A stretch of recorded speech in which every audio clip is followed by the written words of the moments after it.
to Jonathan Taylor. Huge hole. He's at the 30. He's going to go. 10, 5, touchdown. Jonathan Taylor made a man miss the line of scrimmage and then runs it into pay dirt in a one-handed INT. Are you kidding me? Kenny Moore. What a play by Nyheim Hines.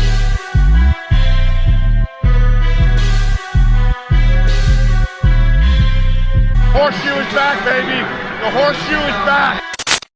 What is going on, Colts Nation? Welcome back to another episode of the Bring the Juice Colts podcast. Guys, training camp is just about here. Cannot believe it. It's so close. Wanted to welcome you guys to this training camp preview with my friend, Mr. Kevin Bowen himself from 107.5 The Fan. Kevin, man, it's time. How you feeling? It's time. I'm an excited individual. You know, it's one of my favorite kind of weeks of the year, to be honest with you. We've talked about a lot of the stuff that we're going to talk about today, you know, for the past 6 or 7 months. And, you know, finally to get answers, fans back at Grand Park, you know, us, the media back at Grand Park, obviously the Colts back there. I love it. So, you know, the draft, you know, other days are awesome throughout the year. But this is one of my favorites, just to feel that anticipation and you know, start to see some storylines build. Yeah, I think you said it perfectly. It's the culmination of all these questions that we've had this entire offseason. It's time now to get some answers, which is super exciting. And obviously we're going to preview that, kind of talk about our different look at different things here and kind of get your perspective. I know, Kevin, you were with Chris Ballard in this pre-training camp presser the other day. So there's a lot of nuggets of information I'm sure that you can provide out of that. So I thought we could start here, Kevin, by just working our way through some of these position battles that we're going to look at in camp. The first one being backup quarterback. Now, obviously, the Colts drafted Jacob Eason in 2020 in the 4th round. And in the 2021 draft, they drafted another quarterback out of Texas, Sam Ehlinger. Now, a lot of people have said this is potentially a competition here. What are your thoughts on these two guys? Who do you think kind of has the leg up? And what are you looking for from that person who you think has a leg up to potentially just win this spot for the backup to Carson Wentz? You know, maybe I'm giving way too much credit to Jacob Eason, but I don't see much of a competition. Honestly, I think if Jacob Eason bombs in the preseason, the Colts will go outside their building for the backup.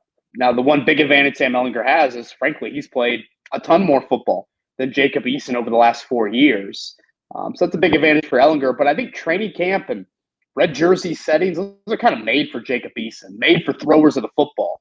You know, Sam Ehlinger is more of an elusive guy, makes plays off script, things like that. So maybe the preseason games, kind of he'll shine a little bit more, a la Chad Kelly, like we saw in the preseason, you know, a few years back. But, yeah, I think it's obviously, this goes without saying, it's vital that Jacob Eason secures the backup job, and the Colts have sent him a message for a reason. They feel like he should be the backup. So it would not be good for his growth, obviously, if he didn't win that job. I guess it is a bit of a competition, but I'd be really, really surprised if Sam Ehlinger was the backup week 1. Yeah, that would be very surprising because, I mean, a lot of people, I mean, I know the Colts drafted Eason in the 4th round. There were some people, Kevin, who were saying maybe fringe late 1st, early 2nd round quarterback talent for Jacob Eason a few years ago. So the talent is not the question. I think you mentioned it. The lack of starting experience, lack of football experience, and just a lot of unknowns right now with Jacob Eason. So, but I think it's pretty obvious that, you know, a 6th round quarterback to even a 4th round quarterback, that's can be potentially significantly amount of talent there. And so I think Jacob Eason certainly has him beat there. And you're right. I mean, I think it should be Jacob Eason, no doubt. If not, you got an issue. You got a problem. You got to look elsewhere for your backup quarterback. Ideally, you don't want that to be Sam Ehlinger. You want him to be more of the practice squad type of guy, like we've seen the Colts carry the last couple of years. So nonetheless, it'll be an interesting battle to see. I think I'm more intrigued to just see what positive steps can Jacob Eason take? Because, Kevin, we've not seen anything from Jacob Eason. No preseason last year. He's really shown you nothing beyond what they had in training camp, and we couldn't even see that last year. So very intrigued to see Jacob Eason and the progress he's made, now finally getting some live bullets in preseason action, hopefully. All right, let's move on, though, and stay on the offense here. You mentioned it a little bit in some of your articles on your podcast. When you were in that talking with Chris Ballard, he mentioned the wide receiver position as a potential battle that he's looking forward to. Now, we think it's pretty set with the top 4 guys with T.Y. Hilton, Michael Pittman, Paris Campbell, and Zach Pascal. But beyond that, for the number 5 and number 6, I feel like there's a couple guys who potentially could take this. And so who are some of your favorite guys here that you think have probably the leg up right now? And what do you think whoever wins it, they need to do to kind of cement themselves as number 5 and number 6? Yeah, I don't know about you, Cody, but I was a bit surprised Chris Ballard mentioned this as one of the positions he's watching. I figured he'd say the D-line. I figured he'd say O-line depth. Eric Fisher, that position until he gets back, maybe kicker. But for him to throw out wideout and then really kind of expand on that really stood out to me. So, to me, when I look at 5-6 right now, I think of the two big guys, Desmond Patman and Mike Strawn. Then I think of DeMichael Harris. I think of J.J. Nelson, who's got a good resume, even though he hasn't really done a whole lot lately in the NFL. And then obviously Ashton Doolin, but again, he's more of a special teamer. So I think it's really, really difficult for a fifth wideout to get consistent playing time. I mean, there might be a few games last year where you could find, Harris getting 5 snaps or, I'm trying to think of other guys that maybe played, around a handful of snaps and had a touch as a fifth wideout. But not often do you see a fifth wideout consistently get in. So when I think of number 5 and number 6 wideouts, I think more special teams. Now, maybe you do want to protect a guy like Desmond Patman was protected last year. And, I think he only played like 2 offensive snaps in 1 game. So, but to me, that top 4 is just so set in stone. I mean, if healthy, no one is touching Pittman, Campbell, Pascal, and Hilton, I believe, is the one I haven't said, or whoever I haven't said, insert there. But, maybe a red zone package for a Patman or a Strawn. I don't know, but that definitely caught my eye a little bit of just like, oh, wow. I didn't expect him to say that. But obviously great news for those 2 young guys. And, when you look down the road, if you don't re-sign Hilton or if this is it for TY, Pascal's a free agent, you could really use an emergence for somebody to join Michael Pittman, assuming Paris Campbell stays healthy. That is something that I thought about here over the past 24 hours ever since he said that. Yeah, absolutely. There are some guys who definitely have shown some flashes, definitely some guys with some talent there. Especially Strawn with how physically gifted this guy is. It would be awesome to see him at least make the active roster and get some playing time in training camp and get some playing time in the preseason games and stuff like that, because the talent's not the question with some of these guys. It's just kind of with Jacob Eason, it's just a lack of experience so far. We just don't know what we have in some of these wide receivers. So it's certainly going to be a fun battle to watch. I'm really looking forward to that one as well. You mentioned offensive tackle, and I feel like we'd be remiss if we didn't talk about it, since Eric Fisher will most likely not be your starter week 1. Obviously, we'll see, but it's kind of all signs are indicating that it might be a little bit later on. So the battle for the starting left tackle position is one that's going to be interesting. You brought in Sam Tevi. You brought in Julian Davenport. You have Will Holden. You drafted Will Fries. What are you looking for this backup offensive tackle until Eric Fisher does return, whenever that is? Cody, I would say, how much of an open competition is it? Is this something where they just say to Sam Tevi, dude, go in there, build cohesion, and you're our guy? Or do they give Will Holden a legit chance? I think Will Fries is more of an interior guy. But I would love to see Will Holden get some looks. Julian Davenport, I almost feel like we've kind of seen that in his career as a starter. So to me, it kind of comes down to Tevi. I think something that might be getting a little bit overlooked with Tevi, he's only played left tackle for 1 year in the NFL.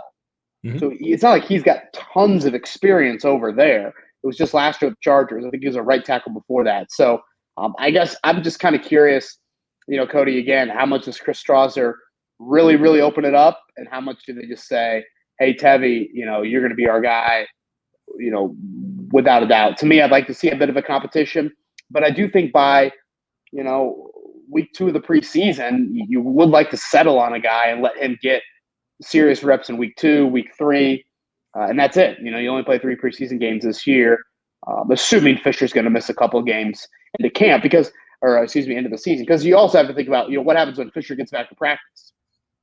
He gets back late August. How much are you throwing him in right away with the starters? Do you want to ease him back at all?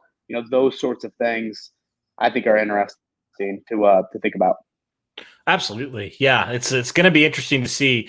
I agree with you. I liked what I saw in Will Holden for the limited snaps we saw before he got injured. I thought he held his own pretty good in that Pittsburgh game. So would be interested to see the Colts give him a shot to compete for that spot. I definitely think he's worthy of it, and he's shown that he can be solid when needed. But you're right. If Sam Tevi can come in and really just take it and be, doesn't have to be Eric Fisher or Anthony Costanzo, but if he can be just solid and not a liability like the Colts had last year, I mean, that's a major win for this offensive line. And you have a quality backup tackle then, which is something we know especially last year, the Colts didn't even sniff having a quality backup left tackle or offensive lineman, really.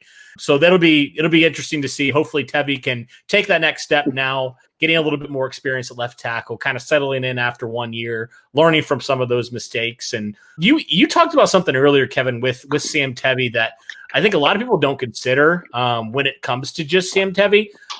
I don't think he's a finished product at all. I feel like he still has a lot of potential room to grow, and people just kind of think he is what he is. But I feel like he has potential to get even better at tackle with more experience and as he continues to get used to that tackle position. Yeah, and I think that's something the Colts think. Because when you game plan with Fisher versus Tevy, if Tevy's the guy you saw last year, that's a stark difference because you have to commit an extra skill player on critical passing downs over to that side. And what's Carson Wentz's strength? It's extending plays. It's, maybe, pumping the ball a little bit more down the field.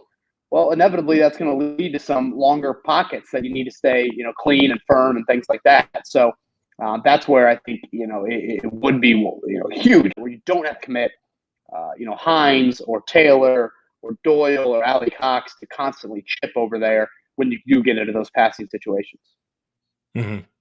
All right, well, let's flip it over to the defense, Kevin. Now, we'll talk about defensive end because I think that is the biggest position battle to watch, in my opinion, out of any of these positions. I mean, there's so many guys that are gunning for these two starting spots. I mean, obviously, you drafted Kwity Paye here in the first round.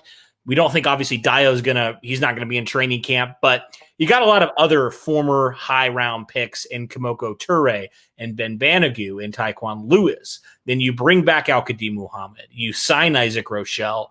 There are a ton of guys that could potentially take this spot. Where do you stand on defensive end right now? And kind of who do you think maybe are going to be the guys that come and take it? Yeah, really, ever since the spring ended, I kind of thought this is a 3-for-2 situation. Like you said, 2 open starting spots. I look at it as Kwity Paye, Taekwon Lewis, and Al-Qadim Muhammad competing for those 2 spots. I think, when you get to the passing downs, that's where Lewis can slide inside. And obviously, I think ideally you want Kwity Paye to start. That's that you want him to grow and baptism by fire sort of thing. And I also think he can handle. Lewis, honestly, I think is a guy we don't talk about enough. Cody, I thought he really had a good season last year, and he could be headed for a second contract as this is a contract year for him. But then after that, Banogu's competing for a roster spot. Kamoko Toure, should play on third downs if healthy, but there's still questions I think about him. And Isaac Rochelle, you just don't 100% know what his fit is. I don't think he's a great edge guy on third down by any means. So probably more of an interior guy when you get to the passing down. So it's just a super unproven group. It's the biggest question mark I had non-Carson Wentz division. But again, I kind of view the starting job as 3-for-2 right now. Mm-hmm. Yeah, and then kind of looking at, there's a couple more positions that we can kind of touch on, but I'll kind of like group them all together because I feel like, the linebacker and the safety, you kind of know who your 2 guys are, but the question mark is the guys behind them, right? Obviously, you don't know who your Sam linebacker is going to be and who's going to be your primary backup to Leonard and obviously Okereke as well. Same with safety, Julian Blackman, Kari Willis. But what are you looking for in both those positions as, potential guys who can compete and who's kind of your favorites for those 2? Yeah, I mean, to me, it's 2 positions that if they stay healthy, I mean, they could be some of the best positions on the football team. When you look at what Darius Leonard and Bobby Okereke give you a linebacker, obviously the third spot, they feel good internally about Zaire Franklin. EJ Speed should get a great opportunity here early on until Leonard gets back. Very unproven depth, though. At linebacker, safety, you got a little bit more depth. But obviously, Julian Blackman and Kari Willis are clearly 1-2 on the depth chart there. And, they feel like all-pro talent in Blackman. He certainly showed some of that last year. And then Kari Willis, is just – he's kind of old faithful, which is weird to say for a third-year player. But I do feel like he brings that presence to your defense. So, I put it as 2 of the positions of strength on this team. But I've also made it clear, like, you can't afford injuries just because there is kind of a steep drop which is different than like a running back, where I feel like if Taylor went down, it wouldn't be that big of a drop, even though he is a great, great talent, obviously. So, I think up the middle, if you're building a baseball team, what you got a linebacker, what you got those two safeties, that's a pretty good kind of foursome there in the middle of your football field. Absolutely, yeah. And sticking with the defensive backs, I mean, the number 2 outside corner or number 3, however you want to look at it, that's kind of up in the air too. They got some guys like Rocky Sin, who was your starter in spots last year, TJ Carey, who you re-signed. You got Marvell Tell, who came back after opting out last year. And then you got Isaiah Rodgers, who you drafted last year, that you kind of wonder, do you have something in him potentially? What are your thoughts on corner? Yeah, corner, it's TJ Carey's job right now, that third corner spot. So Rocky Sin's got to go win it. And then I'm really, really curious to see what Marvell Tell and Isaiah Rodgers can do. Different body types, guys that have shown flashes. Obviously, their careers have been, certainly a bit different. But those are two guys that right now, they're not getting playing time. But if they show you something and really show you something, could there be a third corner? Is that a crazy thought? Should I just be more focused on TJ Carey and Rocky Sin fighting for that job? So, I mean, those two, they're important for this season. They could be super important down the road. Just because, again, we talk about, youth a little bit in that situation earlier. Look at corner. Xavier Rhodes in a contract year at his age. How much longer is he going to play at that level? So right now, again, I think it's Carey, who played decent football for you late in the year. But Marvell Tell and Isaiah Rodgers, I think, deserve a real look. Yeah. Absolutely. Well, Kevin, last thing I have for you, last question I kind of have for you here. What is your biggest burning question for this camp? Oh, man. Do we have another hour? Obviously Wentz is the elephant in the room. We've talked a little bit about pass rush. Something that defensively, you just need someone else to emerge alongside DeForest Buckner.